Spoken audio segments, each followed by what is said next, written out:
Saudações pessoal, eu sou o Ricardo Tchaikovsky e uma amiga inscrita e membro da Sociedade Luciferiana de Estudos Esotéricos, ela fez uma pergunta bem interessante, né? Ela disse que algumas pessoas da Umbanda e do Candomblé dizem que, na verdade, a Quimbanda ela cultua quiumbas.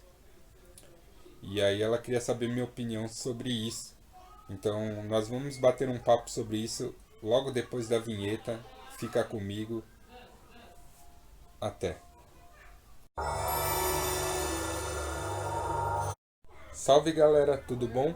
Vocês já pensaram em estudar magia e ocultismo?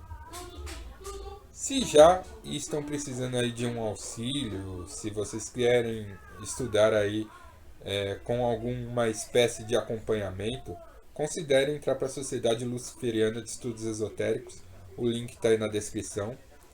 Nós estamos entrando aí essa semana no segundo módulo do curso de Gnose e Magia Luciferiana, onde nós vamos estudar com mais profundidade o luciferianismo sobre o ponto de vista do Michael Ford. Então tá bem bacana, o link vai estar aí na descrição, beleza? Dado esse recado, vamos ao tema do vídeo de hoje, né? Então, essa amiga inscrita, esse membro da Sociedade Luciferiana de Estudos Esotéricos, fez o seguinte questionamento, né? Algumas pessoas da Umbanda e do Candomblé dizem que, na verdade, a Quimbanda ela é um culto a quiumbas. E para quem não sabe, quiumbas é um termo pejorativo que se usa para espíritos, para entidades de baixa vibração, para espíritos trevosos, zombeteiros, ou seja, aquele tipo de entidade, aquele tipo de espírito que só quer causar o mal pelo mal, né? Espíritos que não têm nenhum compromisso de ajudar ninguém. Então, segundo eles, as pessoas que cultuam esse tipo de espírito estão fadadas ao fracasso e à destruição. Então, eu queria saber minha opinião sobre isso. Bem, esse tipo de comportamento ele faz parte da história da humanidade desde os primórdios, né? Na verdade, as pessoas sempre culpam os outros pelos seus próprios problemas. E se a gente analisar num contexto religioso, nós vemos que esse tipo de comportamento ele sempre existiu, né? Nas próprias nações africanas, os povos tinham suas próprias entidades, tinham seus ancestrais, tinham seus guias, tinham suas divindades, e eles achavam que as entidades, os guias e os deuses da outra nação eram deuses negativos, né? Logicamente, eu estou extrapolando, né? Não era bem assim que funcionava, mas esse tipo de pensamento existia. Mas nós vemos esse tipo de comportamento aí se proliferar com o advento do povo hebreu, né? Nós vemos que esse pensamento ele se consolidou aí na religião com os israelitas, né? Os israelitas eles eram um povo guerreiro, uma tribo guerreira que estavam em bastante conflito com as demais tribos da região por causa de territórios, de recursos, enfim. Eram tempos difíceis e ali a maioria dos povos que tinham eram povos guerreiros. E os israelitas eles tinham a prática de, ao dominar o povo, eles assimilavam aquela deidade daquele povo. Se a deidade tinha algumas características que os israelitas gostavam, eles assimilavam a seu próprio Deus, tá? E os espíritos que eram muito diferentes, as entidades, as divindades, as práticas espirituais que eram muito diferentes das dos israelitas, eles falavam que eram nefastas, que eram profanas e associavam a demônios. Só que vale lembrar que os israelitas eles tinham um monoteísmo de caráter absoluto. Isso quer dizer que o Deus deles era a fonte do bem e do mal. Então essas entidades que eles acreditavam que eram negativas, na verdade eles diziam que o Deus dele havia criado essas entidades para sacanear com a humanidade, para derrotar aquele povo por dentro, né? Um bagulho meio interno, né? Então, mas já tinha esse tipo de comportamento de você dizer que a entidade do outro era uma entidade negativa, era uma entidade menor, tá? Isso aí se fortaleceu muito com o cristianismo, né? O cristianismo, na verdade, quando o cristianismo elegeu o pensamento dualista, né, como uma força motriz aí das suas crenças religiosas, então eles foram obrigados a separar a criação em dois blocos, né? A luz e as trevas, o bem e o mal. Tá? Isso não era assim para nenhum dos povos antigos, né? Para os povos antigos, as entidades elas eram boas e más, né? O Zeus, por exemplo, se você não cultuasse ele da maneira correta, você ia sofrer as consequências. Nas nações africanas também, se você não cultuasse a entidade de uma maneira correta, a entidade se voltaria contra você. Né? Se a gente pega a história dos egípcios, muito hoje se fala que Sete era um deus negativo, associam Sete ao demônio, mas não era assim para os povos para os egípcios, né? Não eram assim para ele. Sete foi muito adorado e cultuado em todo o tempo da história do Egito, embora em alguns momentos o culto dele tinha caído em descrédito, em outras horas o culto dele estava no auge, mas houve momentos na história do Egito em que Sete era a divindade mais cultuada. Então a gente tem que entender que para o povo antigo não tinha essa coisa de entidades malignas e entidades benignas. Né? Eles eram bons e maus dependendo do comportamento dos seres humanos, não só em relação a essas entidades, mas em relação aí à própria vida, à própria existência. Né? Então, se você andasse no bom caminho, a entidade ou a divindade ia estar feliz com você e as coisas iam dar certo. Se você andasse no mau caminho, o Deus ia ficar puto e ia te castigar. Né? Era mais ou menos assim que funcionava. Né? Só que com o cristianismo isso mudou, porque aí eles criaram a figura do demônio, criaram as hierarquias infernais, e aí eles podiam separar, né? Eles podiam separar entidades boas e entidades ruins. E esse tipo de comportamento ele influenciou muito as religiões de matriz africana por conta. Então, devido a esse processo de escravidão, né, ao processo de colonização, as religiões de matriz africana brasileira acabaram absorvendo muito dos aspectos da religião dominante, que seria o cristianismo. E nós sabemos que o cristianismo é uma religião extremamente dogmática. Né? Eles operam por vias de determinadas regras. Inclusive o Gênesis 20 é uma lista de regras que um adepto dessa vertente, dessa religião, tem que seguir.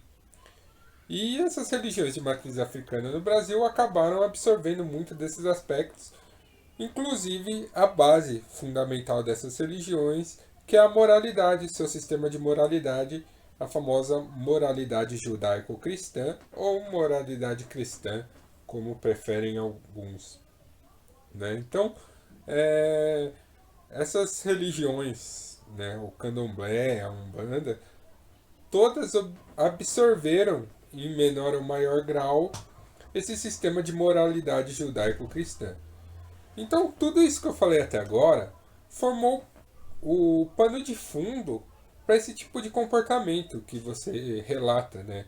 De pessoas do candomblé e de pessoas da umbanda dizendo que os exus que se manifestam na quimbanda, na verdade, são quiumbas que só querem a destruição, mesmo do seu próprio médium, mesmo do seu próprio adepto, e que são então religiões afastadas da luz, E em tese eles têm, em partes eles têm razão, porque realmente a Kimbanda não se vincula a esse tipo de luz que eles acreditam, né? Que é esse mundo dualista onde tem o bem e o mal, e os dois estão em uma luta constante pela mente dos seres humanos, pela supremacia do universo, né? A religião Kimbanda, ela é uma religião mais primitiva no sentido de que ela é mais próxima das raízes dos antigos, né? Não que isso seja mérito ou demérito, mas busca-se, né, trabalhar mais ou menos da forma como os antigos se trabalhavam. E nessa adaptação, nessa colonização dessas religiões, nessa adaptação aonde foi se adotado o sistema de moralidade judaico-cristã, também foi se adotado essa perspectiva de dividir o universo em forças antagônicas. Então, as entidades que não compactuaram com isso, elas foram classificadas de demônios ou quiumbas ou espíritos trevosos, tá? Enquanto as entidades que compactuaram são chamadas de guias, de mentores, de guardiões, mas são só nomenclaturas que os humanos deram para essas entidades que são só uma pequena parte da realidade. Tá? Não quero dizer com isso que não existam entidades perigosas. Existem entidades perigosas, entidades que querem, assim como existem humanos que só querem fazer o mal, existem entidades que gostam, que sentem prazer, que sentem alegria em fazer o mal, mas aí você associar automaticamente essas entidades a um culto, a um segmento religioso, eu acho que já é um pouquinho demais. Porque o que acontece? Essas mesmas pessoas da Umbanda e do Candomblé que falam isso, que falam que os Exus de Kimbanda são quiumbas, elas se sentem extremamente incomodadas, extremamente invadidas, quando um cristão fala que elas cultuam o demônio, o diabo. Né? Então elas fazem campanha em Facebook, intolerância religiosa, nós temos que ser irmãos, temos que ser iguais. Mas elas não estendem esse mesmo respeito que elas buscam às outras religiões ou outros grupos que pensam diferente delas.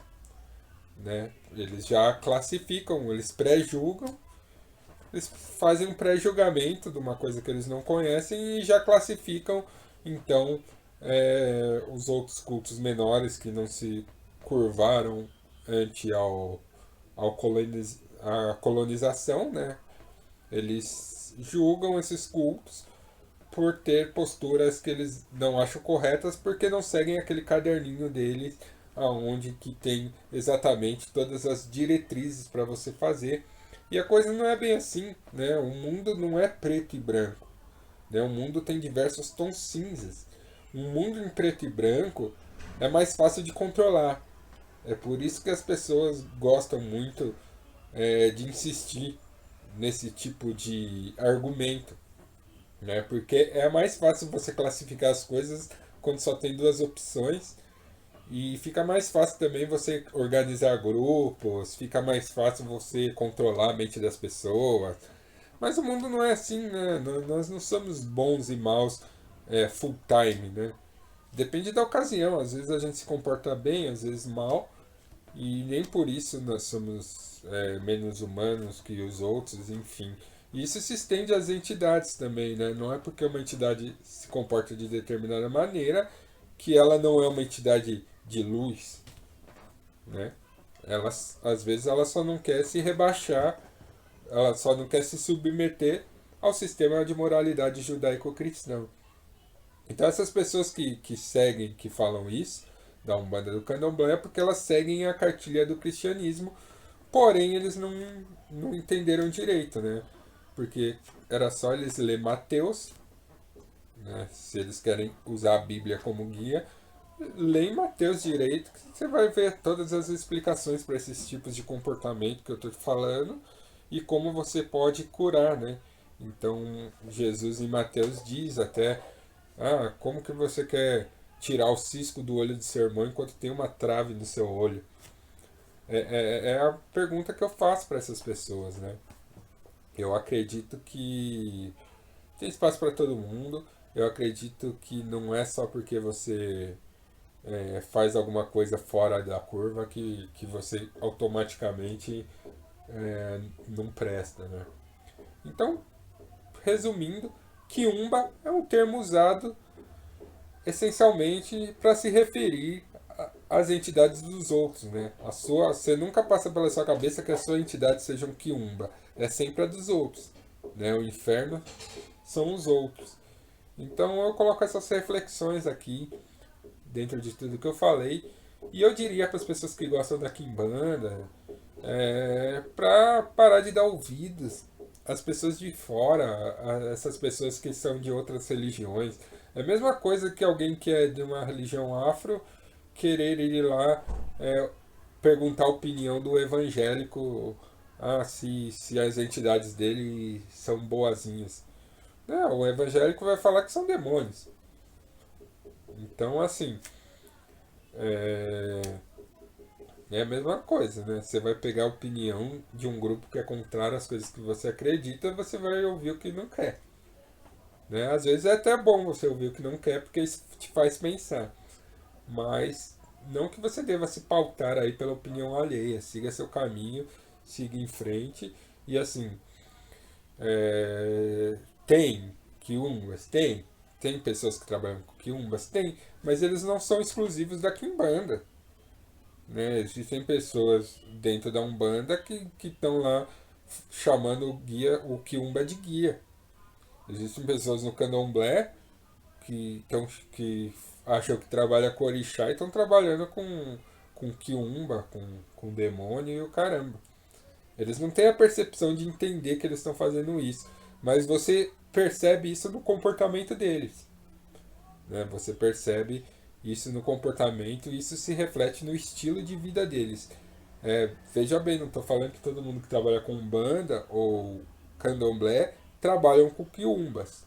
Né? Tô falando que existem pessoas dentro desses segmentos que trabalham, assim como tem cara, né, que fala que é quimbandeiro e só consegue um ou dois quiumba lá para ficar fazendo maldição dos outros.